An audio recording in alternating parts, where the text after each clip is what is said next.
আজকে আমাদের সমাজে পর্দা নেই, অথচ আপনাকে যদি জিজ্ঞেস করা হয় মুসলমানরা এক বাক্যে উত্তর দেয় পর্দা করা ফরজ, অথচ আপনার কাছে পর্দা নেই, অথচ আপনার কাছে দিন নেই।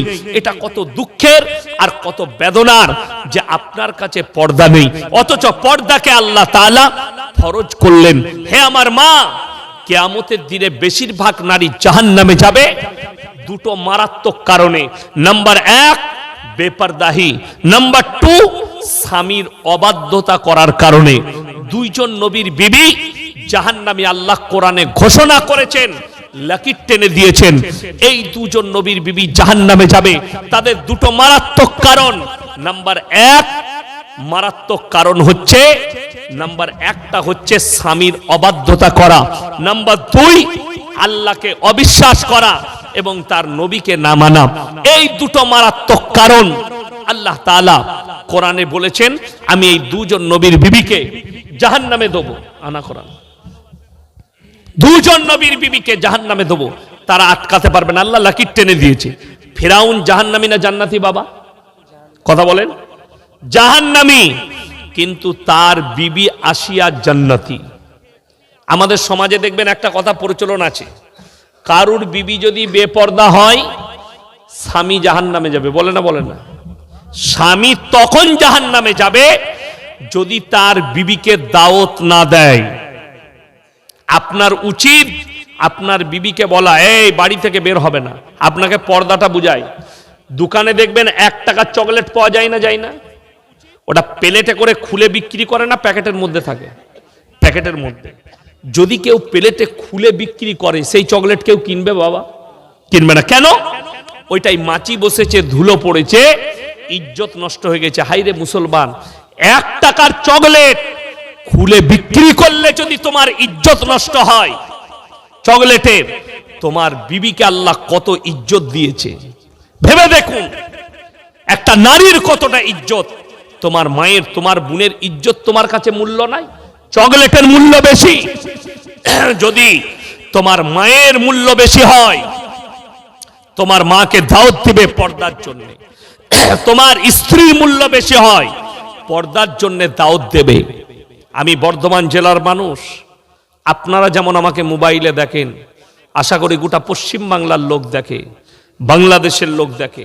আমার বাজারের নাম গলসি, যেটা আমার থানা, ওটা গলসি থানা বাজার। এমন কেউ নেই যে আমাকে চিনে না, সব বন্ধু বান্ধব আমার। বর্ধমান টাউনে বেশিরভাগ মুসলিমদের নার্সভূম, সব আমার বন্ধু। নাসির ভাই আছে, জয়নাল ভাই আছে, খতিব ভাই আছে, সব গাদা নার্সভূম, সব বন্ধু বান্ধব। কিন্তু বড় কষ্টের বিষয়, একটা যদি কোনো দোকানি বলতে পারে ইয়াসিন সাহেবের মা কিংবা স্ত্রী দোকানে বোরকা পরে এসে একটা রুমাল কিনেছে, আমি আর জীবনে সমাজের বুকে কথা বলবো না। চ্যালেঞ্জ। একটা লোক যদি প্রমাণ দেয় ইয়াসিন সাহেবের মা কিংবা স্ত্রী কোনো বিয়ে বাড়ির প্যান্ডেলে বসে খানা খেয়ে গেছে, আমি আর জীবনে সমাজের বুকে আল্লাহর কসম কথা বলবো না। আল্লাহর কসম খেয়ে বললাম, মৃত্যুকাল পর্যন্ত এই খবর পাবেন না যতদিন আমি হায়াতে আছি, আমার আব্বাজি হায়াতে আছে। কেন? একটাই কারণ, আল্লাহর কাছে স্বামী সেই পুরুষ হচ্ছে দায়ুস। দায়ুস কোনোদিন জান্নাতে প্রবেশ করবে না যারা নিজের বিবিকে বেপরদায় রাস্তায় ঠেলে দেয়। এর থেকে বড় দায়ুস পুরুষ কেউ নাই, এর থেকে বড় দায়ুস আর কেউ হতে পারে না। আমার বন্ধুগণ, আমার মা বোন, কোরআনে আছে ওয়াদরিব খুমুরিহিন্না আলা জুনুবিহিন। হে নারী, তুমি পর্দা নির্ধারিত করো। তোমরা কোনোদিন ধর্ষিতা হবে না, তোমরা কোনোদিন লাঞ্ছিত হবে না। এটা কোরআন বলছি আপনাকে। আল্লাহ তাআলা হুকুম দিলেন, নিজে দিকে ঢেকে লাও। আল্লাহর হাবিব সাল্লাল্লাহু আলাইহি সাল্লাম রাস্তা দিয়ে পেরিয়ে যাচ্ছেন। হাতেম তায়ের বিটি, একজন মুশরিকের বিটি, মাথায় কাপড় নেই। নবীজি নিজের মাথার পাগড়িটা খুলে তার উপরে চাপিয়ে দিলেন। আল্লাহর নবী সাল্লাল্লাহু আলাইহি সাল্লামকে সাহাবীরা বলেন, ইয়া রাসূলুল্লাহ, এটা তো মুশরিকের বিটি। নবীজি কি উত্তর দিলেন জানেন? কি উত্তর দিলেন? হে আমার সাহাবীরা শোনো, আমি মেয়েদের মাথা ঢাকতে এসেছি, খুলতে আসিনি। জোরে বলুন সুবহানাল্লাহ। এটা ছিল রাসূল সাল্লাল্লাহু আলাইহি সাল্লামের আখলাক। আর আপনি রসুলের উম্মত হয়ে আপনার বিটি ঠোঁট পালিশ নেল পালিশ লাগিয়ে রাস্তায় ঘুরছে। মায়েরা জানে না মায়েদের জন্য উঁচু করে চুল বাঁধা হারাম। যে মেয়েরা উঁচু করে চুল বাঁধে, অনেক মেয়ে দেখবেন ওপরে চুল বাঁধে, বাঁধে না, এটা ইসলামী শরীয়তে হারাম। যে মেয়েরা বড় রোক নাকে, হারাম। নোকে নেল পালিশ দেওয়া হারাম। যে মেয়েরা নেল পালিশ দেয় তাদের উজু হবে না, অর্থাৎ ফরজ গোসলও হবে না। হবে ফরজ গোসল হবে, উজু না হলে হবে না, অর্থাৎ তাদের নামাজও হবে না, তারা নাপাক। সেই মারা বেলেটে করে যারা লাগিয়েছো চেঁচে দাও। উঁচু করে চুল বাঁধা হারাম, নখ রাখা হারাম, নেল পালিশ লাগানো হারাম, ব্রু ফিল আপ করা হারাম। শরীরের মায়েরা, পুরুষরা শুনেলেন, মায়ের সমাজ অর্ধেক শেষ হলো খালার হাদিসে, দাদির হাদিসে। আমাদিকে দুটো কাজে মৌলবী দিকে রেখেছেন, হলে আর মোলে। হয়েছে হুজুর কানে আজান দিতে হবে, মুখে একটু পানি দিতে হবে, আর মরে গেছে জানাজা পড়তে হবে, বলে বাকি সব খালা বুঝে নিবে। ওই জন্যই তো আমাদের দেশের এই অবস্থা। খালার হাদিস, দাদির হাদিস, ফুপুর হাদিস। মরা ঘরে ভিড় কার বেশি? মায়েদের। বিয়ে ঘরে ভিড় কার বেশি? মায়েদের। ঠিক বললাম না ভুল বললাম? বরযাত্রী কেউ যাক আর না যাক, ও ঠিক ফেরেন লাভলি মেখে বেরিয়ে গেছে। ঠোঁট পালিশ, গাল পালিশ, কি বুঝলেন? চলার একটি নিয়ে আলাদা। কে বলছে মেয়েরা সাজতে পাবে না? যে বলছে সে ভুল বলছে। মেয়েরা সাজতে পাবে কোথায়? স্বামীর কাছে। কিন্তু আমাদের মেয়েরা সাজে কোথায়? বাজারে। আর স্বামীর কাছে যাই যখন, তখন খেপি মনে হয়। আর স্বামী বলে এই সরে যা। এই তখন মনে করে আমাকে ভালোবাসে না। এই তখন হুজুর খুঁজে বেড়ায়, আমার স্বামী যেন আমাকে ভালোবাসে। বশ করার তাবিজ, খেপি। আমাদের তাবিজে অনেকজন এসে বলছে, হুজুর আমার শাশুড়ি খুব জ্বালায়, শাশুড়িকে বশ করার একটা তাবিজ দাও তো। খেপি, আমার তাবিজে যদি শাশুড়ি বশ হবে, আমি মোদিজিকে আগে বশ করতাম। কথাটা বুঝতে পারেননি? এদিকে কে বুঝাবে? ব্যবহার, আখলাক, চরিত্র ঠিক করো। যে বাড়িতে নামাজ নাই সেই বাড়িতে শান্তি নাই। লিখে রেখে নেন।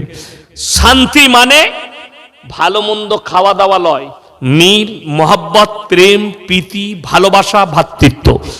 শাশুড়ির উচিত এক দস্তারখানে খাওয়া। আপনার কাছে আপনি দিন কোনটাকে মনে করেছেন? বেঈমান কাফেররা এত সাতির আর এত ঠান্ডা মাথায় কাজ করেছে যে মুসলিম সমাজকে পুরো আলেম এবং কোরআনের বিরুদ্ধে নিয়ে গেছে। আর আপনি গেছেন, আর আপনি মনে করছেন এই মৌলবীরা মূর্খ, এরা মিথ্যা কথা বলছে। আল্লাহর কসম, মৃত্যু সত্য। আল্লাহর কসম, কোরআন বলেছে ওয়ামাল হায়াতুদ দুনিয়া ইল্লা মাতাউল গুরুর। এই দুনিয়াটা সম্পূর্ণ ধোঁকা। কিছু আছে নাকি? চিরকুট আছে, দাও। কোন মেয়েকে কেউ প্রেম করে বিয়ে করা যাবে? কম বয়সে বিয়ে করলে কি কি লাভ হয়? অনেক দিন বইয়ের পাশে শুতে পাবা। কথাটা ঠিক না? হ্যাঁ, অল্প বয়সে বিয়ে করলে অনেক দিন শুতে পাবে। দেখুন, এই প্রথম প্রশ্ন যে লিখেছে কোন মেয়েকে প্রেম করে বিয়ে করা যাবে, প্রথম কথাই প্রেম করাটাই হারাম। এই শব্দটাই হারাম। প্রেমটা হচ্ছে হালাল শব্দ, কিন্তু তুমি যেটা বলতে চাচ্ছ গাছতলায় হ্যালো কামিহার আই লাভ ইউ, উটি হারাম। কিন্তু তোমার একটা মেয়েকে পছন্দ হলো, শুনেলেন হালাল তরিকা, আমার মেয়েকে আপনার পছন্দ হয়েছে, আপনি আমার কাছে প্রস্তাব পাঠাবেন কোনো মানুষের দ্বারা যার সঙ্গে আমার যোগাযোগ ভালো আছে, যে ইয়াসিন সাহেবের মেয়েকে আমার খুব পছন্দ, যদি আমার সন্তানের সঙ্গে বিয়ে দেয়, আমার ছেলেও পছন্দ করে, তাইলে সুখী হতো। তকদিরে থাকলে হবে। রেওয়ায়েতে আছে আল্লাহর হাবিব সাল্লাল্লাহু আলাইহি সাল্লামের মেয়ে হযরতে ফাতেমাতুজ জাহরা রাদিয়াল্লাহু তাআলা আনহার কাছে বিবাহের জন্য নবীজির কাছে প্রথম প্রস্তাব এনেছিলেন, তিনি হচ্ছেন হযরতে উসমানে গনি রাদিয়াল্লাহু তাআলা আনহু। হাদিসে আছে। এবং নবীজি উত্তর দিয়েছিলেন, হে উসমানে গনি, তুমি ফাতেমার থেকেও সুন্দর বিবি পাবে। ফাতেমা তোমার থেকেও ভালো স্বামী পাবে। এটা ছিল রাসূলের উত্তর। আমার ভাই, বেঈমান কাফেররা ঠান্ডা মাথায় তোমাকে এটাই চাপিয়েছে। তারা নাম রেখেছে ভ্যালেন্টাইন ডে, 14ই ফেব্রুয়ারি, কাজ হচ্ছে জিনা করা। তারা নাম রেখেছে রোজ ডে, কাজ হচ্ছে জিনা করা। তারা নাম রেখেছে কিস ডে, কাজ হচ্ছে জিনা করা। তারা নাম রেখেছে চকলেট ডে, কাজ হচ্ছে জিনা করা। এটা ইহুদি নাসারাদের বড় একটা চক্র ইসলামের উপরে, মাথায় রাখবেন। আর কোরআনে আছে, নির্জনে একটা নারী আর পুরুষ এক কাছে হলে তৃতীয় নম্বর যে ব্যক্তি হাজরি দেয় তার নাম হচ্ছে শয়তান।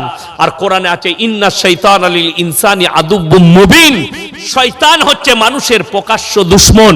অর্থাৎ নির্জনে এক কাছে হতে পারবে না। আমার ভাই, এত ছোট গ্লাসে নিয়ে এলে আরো একটু বেশি করে আনতে হতো। ও মনে করেছে মালটা একটু মোটা পাড়াতে একটু বেশি ইলিয়ে যায়, তাই না? ও ভালোবাসে। যাই হোক, দেখুন, ইমানদারির সঙ্গে বলছি, যারা এই ভাষাগুলো চাইছেন, এগুলো সব জিনার এক একটা রাস্তা। কিয়ামতের পূর্বে আল্লাহ রাসূল বলেছেন, কিয়ামতের আলামতের মধ্যে মারাত্মক আলামত, নারী পুরুষ রাস্তাঘাটে কুকুরের ন্যায় জিনা করবে। এটা রাসূলের হাদিস। কিয়ামতের আলামতের মধ্যে একটা মারাত্মক আলামত। আজকে পতিতালয়ের থেকেও মারাত্মক জিনার জায়গা হয়েছে, জিনা করার রাস্তা হচ্ছে পার্কগুলো, যেখানে স্কুল কলেজ ইউনিভার্সিটির ছেলে মেয়েরা গিয়ে তারা জিনায় লিপ্ত হচ্ছে। হে আমার যুবক, হে আমার যুবতী, তোমরা মনে করো না জিনা মানে হচ্ছে শারীরিক সম্বন্ধটাই জিনা। না, হাতের জিনা, চোখের জিনা, পায়ের জিনা, কানের জিনা, মুখের জিনা, নফসের জিনা। আপনি যদি হাতের দ্বারা কোনো পর নারীকে স্পর্শ করেন, এটা হাতের জিনা। আপনি মুখের দ্বারা কোনো পর নারীকে স্পর্শ করেন, কিস খান, হারাম। আপনি কোনো মেয়েকে পছন্দ করতে পারেন, অসুবিধা না। আপনার মনে হলো এই মেয়েটা খুব ভালো, আপনি তাকে বিয়ে করতে পারেন, প্রস্তাব পাঠাতে পারেন, আপনার পছন্দ হতেই পারে, কিন্তু তার সঙ্গে প্রেম করা জায়েজ নাই, হারাম। কিন্তু কেউ যদি মনে করে, শুনেলেন, আমার বাম্মা বিয়ে দিচ্ছে না, আমি উপযুক্ত বয়স পেরিয়ে যাচ্ছি, তাদের কোনো ধ্যান নেই আমার প্রতি, তখন সে নিজে থেকে দেখে ঠিক করে বিয়ে করতে পারে, জায়েজ আছে, যখন বয়স পেরিয়ে যাবে। আর রাসূল সাল্লাল্লাহু আলাইহি সাল্লাম নয়, যতগুলো নবী আল্লাহ পাঠিয়েছেন সকলের সুন্নত হচ্ছে উপযুক্ত বয়সে বিবাহ করা। এটা হচ্ছে সকলের সুন্নত। তবে আমি একটা মেয়েকে ভালোবাসি, কিন্তু মেয়েটার বাড়ির থেকে মানতে চাইছে না, আমি পালিয়ে নিয়ে গিয়ে বিয়ে করা যাবে? করো, মেয়ের বাপের লাভ হবে। কথাটা বুঝতে পারেননি? এখন আর কিন্তু হুজুরের লস। কার? আমাদের মৌলবীদের। আমাকে হঠাৎ একদিন রাত 12টার সময় ঘরে আছি, একজন এসে উঠুচ্ছে, দরজা ঠুকছে, কে রে? কি হলো বে এত রাত্রে? বিয়ে পড়াতে হবে। মানে এই রাত 12টায় বিয়ে পড়াবো? কি হলো? আমার বেটা না, এটা মেয়ে নিয়ে পালিয়েছি। ওই বিয়ে তো আমি পড়াই না। বলছে না, মেয়ের মা বাপু এসছে। গিয়ে দেখলাম মেয়ের মা বাপ নাচার হয়ে বসে আছে। আমি, তোমরা কি রাজি আছো? হুজুর কি করব, মেয়ে পালিয়ে এসছে। ছেলেটা বলছে, বিয়ে পড়ানো কত লাগবে? আমরা 3000 টাকা লাগবে। 3000? মানে পালিয়ে এসছিস ওই জন্য 3000। যদি দাওয়াত ফাওয়াত করতিস তাহলেও 500তেই হতো। আমাদের গ্রামে অনেক ছেলে আছে যাদের বয়স 30-35 বছর, কিন্তু তারা বিয়ে করেনি। তাদের জন্য কিছু বলতেন। বলবো কি, তারা মেয়ে খুঁজো, আর যদি না পাও তা হুজুরদের সঙ্গে সম্পর্ক করবে, মেয়ে একটা করে বার করে দেবো। আমার ভাই, আপনাকে বলে দিই, আপনার যখনই 20+ হবে, উপযুক্ত বয়স এলো, যদি মনে হয় আমার যৌবন ক্ষমতা বেশি, সঙ্গে সঙ্গে বিয়ে করে নাও। এই যে 30 বছরে একটা যুবকের বিয়ে হয়নি, 35 বছরে হয়নি, তার বিয়ে দিল তার মা 35 বছরে। তারপরে 3 বছর পরে ছেলে হলো, 35 আর 3 কত? ছেলের বয়স 5 বছর, 38 আর 5 কত? 43। হুজুরের সঙ্গে ধুবুলিয়ে দেখা হয়েছে। হুজুর ভালো আছে? জি। বিয়ে করলি? জি হয়ে গেছে, একটাই ছেলে, 5 বছর বয়স। তাকে ডাক্তার করবাম না, ছেলে লিবি না? না না আল্লু না, একটা কি আমি ভালো করে লিবি নাকি? তোর তো আর হবে না, 43-এর পরে গোডাউন খালি। ওই জন্য বলি উপযুক্ত বয়সে বিবাহ করো। আমাদের জন্য দেখবেন কিছু কিছু মিডিয়া বলে বেড়াচ্ছে, কুত্তা মিডিয়া, এই মৌলবিগুলো হচ্ছে ছেলে তৈরি করা মেশিন, তাই না? কেন? আমরা আলেমরা উপযুক্ত বয়সে বিয়ে করেছি, আর আমরা তোদের মতো গলিতে ছুটে বেড়াই না, তোদের মতো স্কুল কলেজে যাই না, জিনা করি না। আল্লাহর কৃপায় মাদ্রাসায় একনিষ্ঠভাবে আল্লাহ আমরা যৌবনের হেফাজত করে ইলম হাসিল করি, যার কারণে আমাদিকে বলছে 5টা ছেলে হলে মেশিন, অথচ রবীন্দ্রনাথ ঠাকুর তিনারা 14টা ভাই বোন। কটা বললাম? 14টা। দেশের প্রধানমন্ত্রীজি 6 ভাই বোন, যোগীজিরা 7 ভাই বোন, তাগাড়িয়া 10 ভাই বোন। দোষ কার? ইয়াসিনের বাপের। কথাটা বুঝতে পারেননি? দোষ আমার বাপের, 6টা সন্তান পয়দা করেছে। দোষ হচ্ছে মৌলানা শওকত সাহেবের। কেন 6টা করলে? আর রবীন্দ্রনাথ ঠাকুরের বাপ 14টা ছেলে পয়দা করেছে, কোনো অসুবিধা নাই। এইটাই হচ্ছে প্রবলেম। কিসের? এই ব্রেনটার প্রবলেম।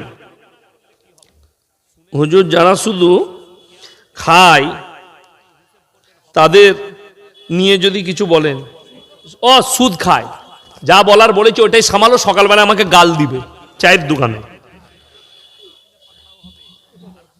আল্লাহর আইন কতটুকু মানলে একজন মানুষ মুসলমান হিসাবে বিবেচিত হবে? কোরআন শুনেলেন, লাইসাল বিররা আন তুওয়াল্লু বুজুহাকুম কিবালাল মাশরিকি ওয়াল মাগরিব ওয়ালাকিন্নাল বিররা মান আমানা বিল্লাহ। এটা নম্বর 1, আল্লাহর উপরে প্রকৃত বিশ্বাস আনতে হবে। ওয়াল ইয়াউমিল আখির, তিনার পরকালের প্রতি। ওয়াল মালাইকাতি, তিনার যে ফেরেশতা আছে ফেরেশতাদের উপরে। ওয়াল কিতাবি, আসমানি কিতাবের উপরে। ওয়ান নবিয়্যিন, আর যতগুলো নবী পয়গম্বর পাঠিয়েছে তাদের উপরেও বিশ্বাস আনার নাম হচ্ছে ঈমান। কেউ যদি বলে এই 5টার মধ্যে একটাকে আমি বিশ্বাস করি না, সে মুমিন হতে পারে না, তার মধ্যে ঈমান আসতে পারে না। এরপরে আপনি মুসলমান হবেন কি করে? যখন আল্লাহর উপরে বিশ্বাস করলেন। একটা মানুষকে বিশ্বাস করলে তার সব কথাটা বিশ্বাস করা যায় না? যায় না? কথা বলে না? তার হুকুম মানা যায় না? যায় না? আপনি বাপকে বিশ্বাস করলেন, এটা আমার বাপ, তো একটা সন্তান বাপের হুকুম মানে না? মানে না? কথা বলেন। মানে।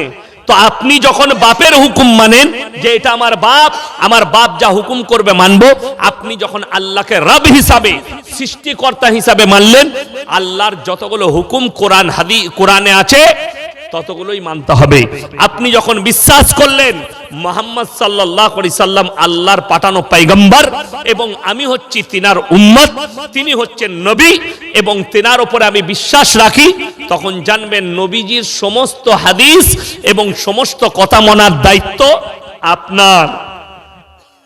ইচ্ছাকৃত নামাজ ত্যাগ করলে ঈমান থাকবে? জীবিত অবস্থায় মা বাবার খেদমত না করে মারা যাওয়ার পর সন্তানরা তাদের উদ্দেশ্যে দান খয়রাত করলে তাদের নাজাতের ব্যবস্থা হবে কিনা?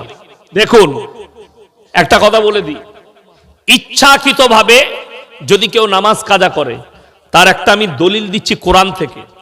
আমাদের সমাজে অনেক লোক আছে, তারা দেখবেন রাস্তাঘাটে চায়ের দোকানে সময় কাটায় না 3 ঘন্টা 4 ঘন্টা কাটাচ্ছে, কিন্তু নামাজ পড়ে না। তাদেরকে যখন কেউ বলে যে ভাই নামাজ পড়ো না কেন, তারা বলে বে নামাজ না পড়তে পারি, কিন্তু গ্রামের মধ্যে ভালো লোক আমি আছি। এরকম লোক আছে না? নাই। অথচ সে নামাজ রোজা করে না। তাদের জন্য মারাত্মক কোরআনের দলিল। তারা কিভাবে ফেড়ে পড়বে শুনেলেন? কিয়ামতের দিনে আল্লাহ রাব্বুল আলামিন বললেন দুটো রাস্তা থাকবে, একটা জান্নাতের, একটা জাহান্নামের। আল্লাহ রাব্বুল আলামিন কোরআনে বললেন যে জান্নাতীরা যখন জান্নাতে প্রবেশ করবে তাদেরকে জিজ্ঞেস করবে, জাহান্নামী দিকে দাঁড় করাবে, কি বলে? ফি জান্নাতি ইয়াতাসাআলুন আনিল মুজরিমিনা মা সালাকাকুম ফি সাকার। তোমরা কেন জাহান্নামে যাচ্ছ?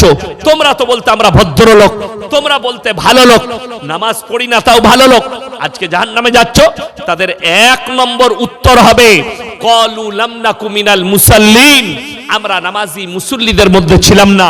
আর কেউ যদি ইচ্ছাকৃত নামাজ কাজা করে, হাদিসে আছে সে গুনায়ে কবিরা করলো, মানে বড় গুনাহ করলো। যে গুনার জন্য তাকে কেঁদে কেঁদে আল্লাহর কাছে ক্ষমা চাইতে হবে। আমার ভাই, আল্লাহ ইচ্ছা করলে ক্ষমা করবেন, এটা একটা বড় গুনাহ। কিন্তু কেউ যদি ইচ্ছাকৃতভাবে সারা জিন্দেগি নামাজ না পড়ে, কিয়ামতের দিনে সেই ব্যক্তিকে পস্তাতে হবে। সে বলবে ক্বালু লাম নাকু মিনাল মুসাল্লিন, আমরা নামাজীদের মধ্যে ছিলাম না, ওয়ালাম নাকু নুতিমুল মিসকিন, আর মিসকিনকে খানা খাওয়াইতাম না, তাই আল্লাহ আমাদেরকে জাহান্নামে পাঠিয়েছে। লাস্ট পোরশন যেটা আপনার আছে, মা বাবার খিদমত না করে।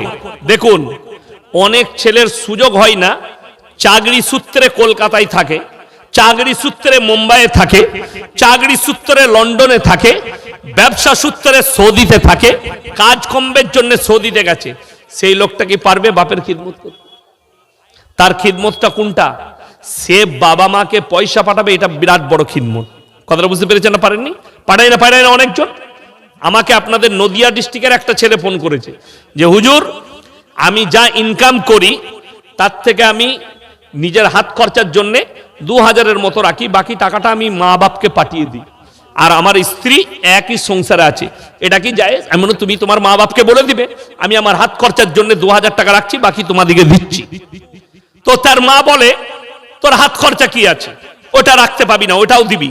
আমি বলি এটা তোমার মাকে বলবে, এটা পারলাম না, যেহেতু আমার আপদ বিপদ আছে, আমি বিদেশে আছি, তাই ওটা আপদ বিপদের জন্য বেঁচে থাকলে আমি যখন বাড়ি যাব ওটা তোমরাই পাবে, তোমাদেরই সংসারেরই।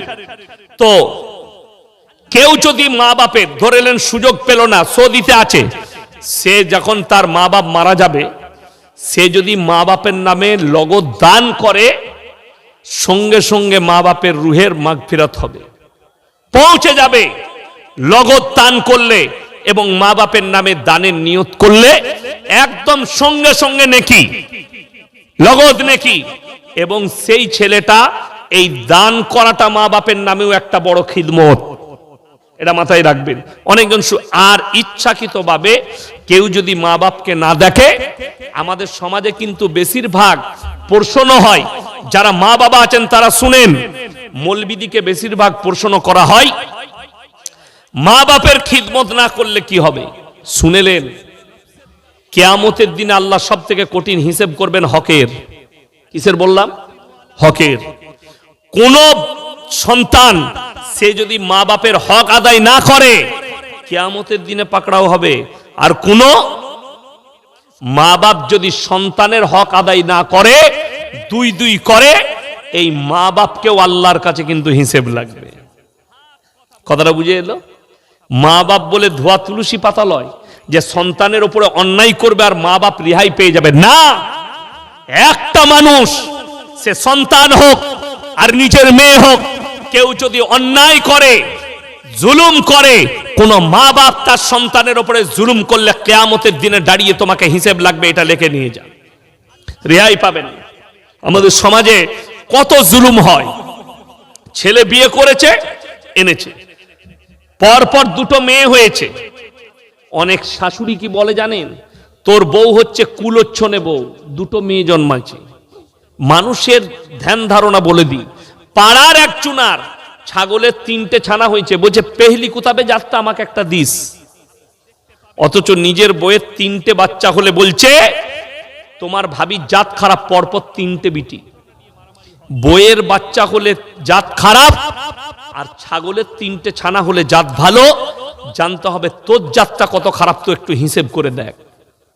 যে শাশুড়িরা বলবে, যে মারা বলবে বৌমায়ের পরপর দুটো মেয়ে, এটা কুলোচ্ছনে বৌমা, সেই শাশুড়িকে বলি তোমার মায়ের থেকে বড় কুলোচ্ছনে আর কেউ হতে পারে না, যে তোমাকে জন্ম দিয়েছে, তুমিও একটা মেয়ে, তুমি হিজড়ে নও। কথাটা বুঝতে পেরেছেন না পারেননি? যে বাবারা বলছেন ছেলের বিয়েতে পনলুব মলবির কথা শুনবো না, কোরআন হাদিস মানি না, যারা মনে মনে করছেন মেয়ের বুকে ছুরি গেছে মেয়ের বাপের, টাকা নুবো, শুনে রেখে দেন। ইমানদারির সঙ্গে বাবারা বলবেন, কেউ যখন নিজের ছেলের জন্য 5 ঘড়ি সোনা চায়, সোনাটা শাশুড়ি পড়ে না বৌমা পড়ে? কথা বলে না? বৌমা পড়ে। তাহলে আপনি কেন হারাম কাজ করতে যাবেন? সে তার মেয়েকে দিলে পড়বে, না হলে পড়বে না। কথাটা বুঝতে পেরেছেন না পারেননি? সে তার মেয়েকে দিলে পড়বে, না হলে পড়বে না। আপনার ছেলের যেদিনে হবে, ইনকাম করতে পারবে, নিজের বউকে পড়াবে। নাহলে এরকমই থাকবে, কোনো অসুবিধা নেই। আমার ভাই, অনুরোধ করে বলছি, পণ প্রথা বন্ধ করুন, কিয়ামতটাকে সহজ করুন। আপনাকে তিনটে মারাত্মক প্ল্যাটফর্ম পার করতে হবে, তিনটে মারাত্মক প্ল্যাটফর্ম। নাম্বার 1, দুনিয়ার পরে কবরটা। এই দুনিয়া সম্পর্কে আল্লাহ কোরআনে বলেছেন, ওয়ামাল হায়াতুদ দুনিয়া ইল্লা মাতাউল গুরুর। এই দুনিয়া তোমাদের জন্য সম্পূর্ণ ধোঁকা, আপনি ধোঁকায় পড়ে আছেন।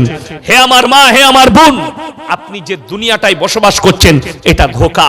আপনি অনুভব করে দেখুন, আপনি একবার মনে ভেবে দেখুন, পৃথিবীর যতগুলো মানুষ আছে, মৃত্যু থেকে কেউ বাঁচতে পারবে? আল্লাহর কসম করে বলছি, আপনি যদি লোহার ঘরের মধ্যে ঢুকে থাকেন, মালাকুল মউত সময় হলে আপনার জানকে কবজ করবে, আপনার রেহাই নেই। প্রথম প্ল্যাটফর্ম কবর, প্রথম মঞ্জিল কবর। এই প্রথম প্ল্যাটফর্মটা মারাত্মক জায়গা, কবরটা। আল্লাহ তাআলা কোরআনে বললেন, ওয়ান্নাজিয়াতি গরকা ওয়ান্নাশিতাতি নাশতা। হে আমার নবী, আমি কসম খাচ্ছি ওই ফেরেশতার যারা দ্রুত গতিতে তোমাদের কাছে পৌঁছায় আর তোমাদের শরীরে ডুব মেরে, গরকা শব্দের অর্থ হচ্ছে ডুব মারা, তোমার শরীরে ডুব মেরে যে তোমার আত্মাকে হরণ করে আনবে, তুলে নিয়ে আসবে। ওয়ান্নাশিতাতি নাশতা। আমি আরো কসম খাচ্ছি ওই ফেরেশতার যারা তোমাকে কবরে শোয়ানোর পরে তোমাদের দ্রুত গতিতে এসে বাঁধনগুলো খুলে যারা তোমার প্রশ্ন উত্তর করবে। আল্লাহ রাব্বুল আলামিন মারাত্মক ভাবে আয়াত অবতীর্ণ করলেন। এই আয়াতটা শুনে ভাবুন, আপনাকে কবরে শোয়ানো হবে, বাঁধন খোলা হবে, আপনার কাছে প্রশ্ন উত্তর হবে, আপনার কবরের মঞ্জিল শুরু, ওই প্ল্যাটফর্ম শুরু। ওখানে আপনার হিসেব দিতে দিতে জিভটা বেরিয়ে যাবে। যদি আপনার গোলমাল থাকে, আপনি আযাব আপনাকে ভোগ করতে হবে। দ্বিতীয় প্ল্যাটফর্মটা আরো মারাত্মক, সেটা হচ্ছে কিয়ামতের ময়দান। কিয়ামতের ময়দানে আপনি ভাববেন না, হে আমার যুবক, হে আমার যুবতী, হে আমার ভাই, হে আমার মা বোন, আপনি যদি মনে করেন আমার হয়ে কোনো মৌলবি সুপারিশ করবে, আমার হয়ে কেউ সুপারিশ করবে না, আল্লাহর হাবিব সাল্লাল্লাহু আলাইহি সাল্লাম ছাড়া সুপারিশের দায়িত্ব কেউ পাবেন না। আমার ভাই, হে আমার বন্ধুগণ, কোরআনকে জিজ্ঞেস করুন। আল্লাহ রাব্বুল আলামিন হিসাব নেবেন। কিভাবে হিসাব নেবেন? হযরত আদম আলাইহিস সালাতু ওয়াস সালাম থেকে শুরু করে এতগুলো মানুষের হিসাব আল্লাহর কাছে কিভাবে হবে? আমার আল্লাহ রাব্বুল আলামিন বলে দিলেন, পৃথিবীর মানুষকে বলে দাও, ইকরা কিতাবাক কাফা বিনাফসিকা আল-ইয়াওমা আলাইকা হাসিবা মান ইহতাদা ফাইন্নামা ইয়াহতাদি লিনাফসি। হে আমার নবী, আমি নারী পুরুষের হাতে তাদের আমলনামা ধরিয়ে দেব। তারা আমলনামা পাওয়ার পরে কি করবে? আল্লাহ হুকুম দিবেন, তুমি নিজের মুখে পড়ে শোনাও, তোমার আমলনামা তুমি পড়ো। আর কিছু ব্যক্তি মনে মনে ভাববে, আমরা হাতের দ্বারা পাপ করেছি, আমরা তো প্রকাশ পাবে না। আমি চোখের দ্বারা পাপ করেছি, কেউ জানে না। আমি নফসের দ্বারা পাপ করেছি, কেউ জানে না।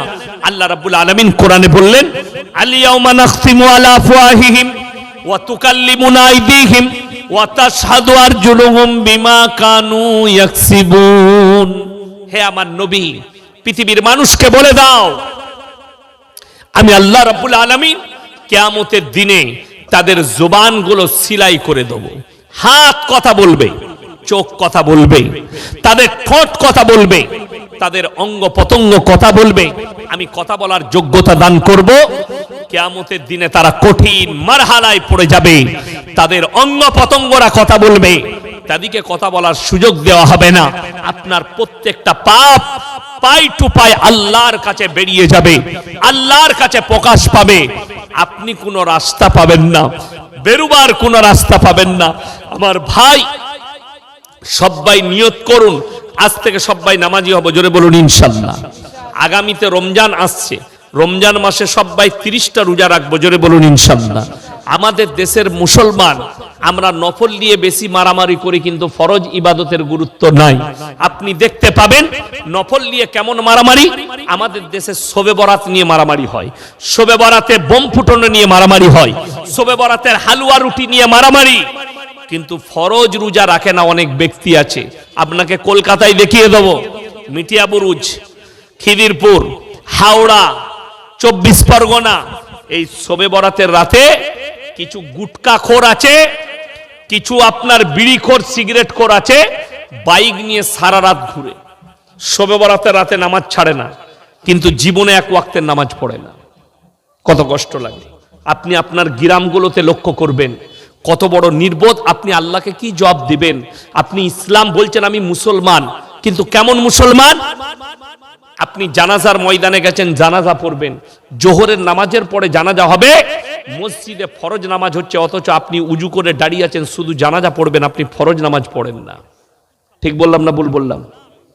কত দুঃখ লাগে। যদি বলেন হুজুর আমি কিছুই জানি না, তোমাকে জানতে হবে না, তুমি আল্লাহর ওয়াস্তে খালি আল্লাহু আকবার বলে সেই দিনে মাথাটা ঠুকো, আল্লাহ কবুল করে নিলে তুমি সব শিখে যাবে। আল্লাহ যদি সেদিনে কবুল করে নেয়, তোমার হৃদয় যদি বলে দেয় আজ থেকে আর নামাজ ছাড়বো না, তুমি কাল থেকেই শিক্ষা অর্জন করবে, তুমি এক সপ্তাহের মধ্যে সব শিখে যাবে, তোমার নামাজটাও শুদ্ধ হবে, তোমাকে আল্লাহ কবুল করে নিবে। কিন্তু আপনি লিখে নিয়েছেন আমি জানাজা পড়বো কিন্তু নামাজ পড়বো না। অথচ কেউ যদি নামাজ ছেড়ে দেয়, জানাজার নামাজ ছাড়লে কোনো গুনাহ নাই, কিন্তু জেনে শুনে যদি কেউ ফরজ নামাজ ছাড়ে, গুনাহে কবিরা, এটা মাথায় রাখবেন, বড় গুনাহ, বড় পাপ। আমার ভাই, আমি আপনাদেরকে অনুরোধ করে বলে যাচ্ছি, একটা ব্যক্তিও আপনারা নামাজ ছাড়বেন না। আপনার পরিবারকে নামাজের দাওয়াত দেন, আপনার ফ্যামিলিকে নামাজের দাওয়াত দেন। বললাম না ভুল বললাম? একদম বাস্তব কথা বলছি, মিলিয়ে নেবেন। আপনি গরুর মাংস কিনলে সেই কসাই যদি মাতাল হয়, জানবেন আগে জবাইটা কে করছে, কোনো নামাজি ব্যক্তি কিনা, ইমাম কিনা, কোনো মলবি, কোনো নামাজি, 5 ওয়াক্তের নামাজি জবাই করছে কিনা। অনেক মুরগিওয়ালা আছে, জবাই করে দিয়ে গলাটা টিপে ধরে থাকে, তার কাছে মাংস কিনা যাবে না, হারাম। গলাটা যে টিপে ধরে রাখে, সেই মুরগিওয়ালার কাছে মুরগি নেবেন না। মুরগি যদি জবাহ করনে वाला নামাজি হয়, ঈমান वाला হয়, খোঁজ রাখতে হবে। অনেক হারামখোর মদ খেয়ে জবাই করে দিচ্ছে, গাঁজা খেয়ে জবাই করছে, আপনি সেই মাংস নিয়ে এসে বাড়িতে খাচ্ছেন। আপনাকে তাকওয়া অর্জন করতে হবে, এটা মাথায় রাখবেন। আপনি ইসলামটা বুঝতে পারেননি, ইসলামটা নিজের ঘরের মতো করে বুঝতে চাইছেন না। রাসূল আকরাম সাল্লাল্লাহু আলাইহি সাল্লাম কোরআন আর হাদিস মোতাবেক বুঝতে হবে। বেঈমান কাফেররা তো এটাই চায়, এদের কাছে যেন হারাম হালাল না থাকে। অনেক ছেলে বাইরে রেস্টুরেন্টে খায়। KFC বলে একটা কোম্পানি আছে জানেন ইসরায়েলে, KFC চিকেন হারাম, ওটা মুসলিমদের জন্য খাওয়ার। যারা রেকর্ডিং করছো ইউটিউবাররা, এটা ভালো করে ক্লিপটা ছাড়বে। KFCর চিকেন খাওয়া হারাম মুসলিমদের জন্য। গোটা ভারতবর্ষ নয়, বাংলাদেশ, পাকিস্তান, ভারতের মুসলিম নয়, গোটা পৃথিবীর যারা মুসলমান যাকে বলবে KFCর চিকেন খাওয়া হারাম, তাদের চিকেন হালাল নয়। যদি বলেন হালাল, আমি চ্যালেঞ্জ দিলাম, বাপের বেটা হলে কোম্পানির ভেতরে আমাকে যাওয়ার অনুমতি দেওয়া হোক, আমি ভিডিও করে এনে প্রমাণ দিয়ে দেব হারাম পদ্ধতিতে জবাই হচ্ছে, শরীয়তের পদ্ধতিতে জবাই হয়নি। আপনি কি করে খাবেন? আপনার মুরগি চিকেন খেতে মন গেছে, আরে একটা গোটা কিনে নিয়ে এসে বিসমিল্লাহ আল্লাহু আকবার বলে জবাই করুন, ছাড়িয়ে বিবিকে দেন, রান্না করে দিবে সুন্দরভাবে। আমার গ্রামে যে ছেলেটা মুরগি বিক্রি করে, রুবেল নাম, ভালো ছেলে, খুব ভালো, আমাকে ভালোবাসে। আমি গেলে মুরগির মাংস নিলে, আমি তো পোল্ট্রি মুরগি খাই না, তো আমি জবাই করে খাই। এই জবাই করবো, আমি জবাই করে দিই, সেটা ছাড়িয়ে মাংস দেয়। বড় কষ্টের বিষয়। আমি গরুর মাংস যার কাছে নিই, মসজিদের মুয়াজ্জিন জবাহ করে, মুয়াজ্জিনটা আমার ছাত্র, আমাদের, সে জবাহ করে। বড় কষ্টের বিষয়। আপনি ইসলামটাকে নিজের মতো করে চাইছেন না। আজকে দেখুন, বিয়ে হচ্ছে সুন্নাত, কতগুলো হারাম কাজ ঢুকিয়েছেন। আপনি যে কোনো আলেমকে জিজ্ঞেস করুন, রাসূল সাল্লাল্লাহু আলাইহি সাল্লামের জামানায় মসজিদের ভেতরে নিকাহ হয়েছে। কোথায় বললাম? মসজিদের ভেতরে নিকাহ হয়েছে। আজকে নিকাহ হচ্ছে প্যান্ডেলে, একটা ইমাম নাচার, গান বাজনা, নাচ, যার একটু পয়সা আছে সে হিজড়ে নাচাচ্ছে, ফাংশন করছে, আর মনে করছে আমি একটা সমাজের দামি কাজ করছি। তোমার থেকে বড় লিলজ্জা ছোট লোক অমানুষ পৃথিবীতে নাই। তুমি যদি নবীর উম্মত মনে করো, জেনে রেখে দিবে উম্মতের খাতা থেকে কিয়ামতের দিনে তোমার নামটা কাটা থাকবে। আপনি ভেবে দেখুন তো, আপনি বলছেন আমার শখ, আমার ছেলের শখ যে আমি গান বাজনা করব। একটা মৌলবীর জীবনে শখ নেই, খালি তোমার আছে। আমরা আমাদের বিয়েতে করতে পারি না। আমি তো যেদিনে বিয়ে করতে যাব সেদিনও মাদ্রাসার সকালবেলা ক্লাস করে তারপরে গোসল করে নতুন জামা কাপড় রাখা ছিল, পরে চলে গেলাম গাড়িতে চেপে। আমার মাদ্রাসার একজন কারি সাহেব, কারি শামসুদ্দিন সাহেব বিয়ে পড়িয়েছিল আমাদের দু ভাইয়ের। বড় কষ্ট লাগে, আপনি ইসলামটাকে ইসলামের মতো করে নেন। রসুল আকরাম সাল্লাল্লাহু আলাইহি সাল্লাম এবং তিনার সাহাবীরা কিভাবে ইসলামের উপরে একনিষ্ঠভাবে জুড়ে ছিল। আমি যেমন, আচ্ছা বলুন, দাড়ি কাটাটা সুন্নত না দাড়ি রাখাটা সুন্নত? দাড়ি রাখা। আপনি বলুন, আপনাকে আমি এই ধুবুলিয়া থানায় দেখিয়ে দেবো, গোটা ধুবুলিয়ায় 100-র মধ্যে 80টা লোক দাড়ি চাচা, ঠিক কিনা? আপনি সরকারকে গালি দেন, আপনি নিজে থেকে বসে সেলুনে দাড়ি চাচাচ্ছেন। কই ইউসুফ ভাই, চলে এসো এদিকে এসো। ঠিক আছে, এখানে বসো। কেন এইখানে বসো না তুমি? খামোকায় এটা আমার খুব বন্ধু মানুষ, কি বুঝলেন? এরপরে মায়েদের ঘুম ভাঙাবে, কি বুঝলেন? খুব ভালো গলা, আল্লাহ হায়াতে বরকত দেখ, বলুন আমিন। তো আমি যেটা বলছিলাম, কি বলছিলাম? দাড়ি কাটা। আপনি ভেবে দেখুন, আপনি নিজেকে নবীর উম্মত বলছেন, অথচ আপনি মুখের দাড়িটা চেঁচে দিচ্ছেন। আল্লাহর কাছে কি জবাব দিবেন? কোন হিসাবে? আজকে যদি একটা ছেলে দাড়ি রেখেছে, মুখে দাড়ি আছে, নামাজি, বিয়ে করতে যাচ্ছে, মেয়েরা বলছে দাড়িওয়ালা ছেলেকে বিয়ে করব না। যা বুঝে করগা, বলছে ছেলেটা খ্যাপা, কেন নামাজ পড়ে দাড়ি রাখে। নামাজ পড়লে দাড়ি রাখলে খ্যাপা? কিরকম ছেলেকে বিয়ে করবে? চুলটা যেন শুয়োরের মাথার মতো কাটে, গুটকাখোর হয়, গাঁজাখোর হয়, বলে এই ছেলেটা স্মার্ট। কেন? ও তো মেলা ঘুরবে, ও তো মেলায় নিয়ে যাবে, ও তো ফাংশনে নিয়ে যাবে, ও তো তোমাকে জিনার রাস্তায় নিয়ে যাবে, ওই জন্যে ভালো। আর যে ছেলেটাকে বিয়ে করতে চাইছে, এই ছেলেটা এসে বলবে পর্দা করো, এই ছেলেটা বলবে নামাজ পড়ো, এই ছেলেটা বলবে বোরকা পড়ো, এই ছেলেটা বলবে বাইরে বেরোনো যাবে না। ওই জন্য এই নামাজি ছেলেকে, দাড়িওয়ালা ছেলেকে বিয়ে করা যাবে না। খুব সমস্যা সমাজে। মায়ের দিকে বলছি আর বাবা দিকে, তোমার মেয়ের বিয়ে ঠিক করলে প্রথম শর্ত রাখো ছেলে নামাজ পড়ে কিনা। কথাটা বুঝতে পেরেছেন না পারেননি? ছেলের ইনকাম কত নয়, আমাদের দেশের লোক দেখে ছেলে ইনকাম কত করে, তাতে সে জানোয়ার হোক, হারামখোর হোক, মাতাল হোক, চলবে।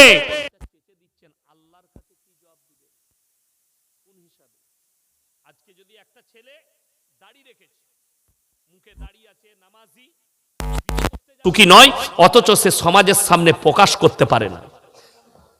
আমার বর্ধমান জেলার কোন জায়গার বলবো না, একজন ভদ্র মহিলা আমাকে ফোন করেছে, হুজুর আমার স্বামী চাকরি করে, রামকৃষ্ণ মিশনে পড়াশোনা করত, আমি একজন নামাজি দিনদার মেয়ে, আমার স্বামী সকালবেলায় উঠে চাকরিতে যায়, চাকরি করে স্কুলের মাস্টার, গোসল করে রামকৃষ্ণর মূর্তিতে পুজো করে তারপরে স্কুলে যায়। জোরে বলুন নাউজুবিল্লাহ। আমি বললাম তোমার স্বামীকে দাওয়াত দাও, সে মুশরিক, কাফের হয়ে গেছে, সে মুশরিক হয়ে গেছে, যদি ফিরে আসে তা ভালো, নাহলে তোমার আর ওর সঙ্গে ঘর করা যাবে না। এটা আমি বলেছি। আমি বোম্বে থেকে কিছুদিন আগে একটা ভদ্র মহিলা ফোন করেছিল, আমি যখন বায়ান করেছিলাম আমার একটা জলসা ছুটছে, শাহরুখ খান তাকে মুসলমান বলা যাবে না, এবং তাদের দাম্পত্য জীবন যেটা আছে, গৌরী বলছে আমি আমার ধর্ম পালন করি, ই বলছে আমার ধর্ম পালন করে, আল্লাহর কসম করে বলছে এটা শরীয়তের বিয়ে নয়। যতক্ষণ পর্যন্ত ইসলাম না কবুল করছে, শরীয়ত নয়, মাথায় রাখবেন। তো এক ভদ্র মহিলা ফোন করেছে, আমার অমুক জায়গায় বাড়ি, তো আমি একটা অমুসলিম ছেলেকে বিয়ে করেছি, তো হুজুর এখন কি করবো? আমি তাকে দাওয়াত দাও, বলে আমার দাওয়াত কবুল করে না, মানে তার কাছ থেকে তোমাকে সরে চলে আসতে হবে, অন্য স্বামী গ্রহণ করতে হবে, এইটাই শরীয়ত। তাছাড়া পরকালে জবাব দিবে। ওই জন্যে আপনারা আমার জন্য দোয়া করবেন, আমি আপনাদের জন্য দোয়া করি, আল্লাহর কাছে কাঁদবেন। আল্লাহ তাআলা হায়াত বাকি তো মুলাকাত বাকি। আমি সর্বপ্রথম দোয়া দেব এই জলসার যিনি সভাপতি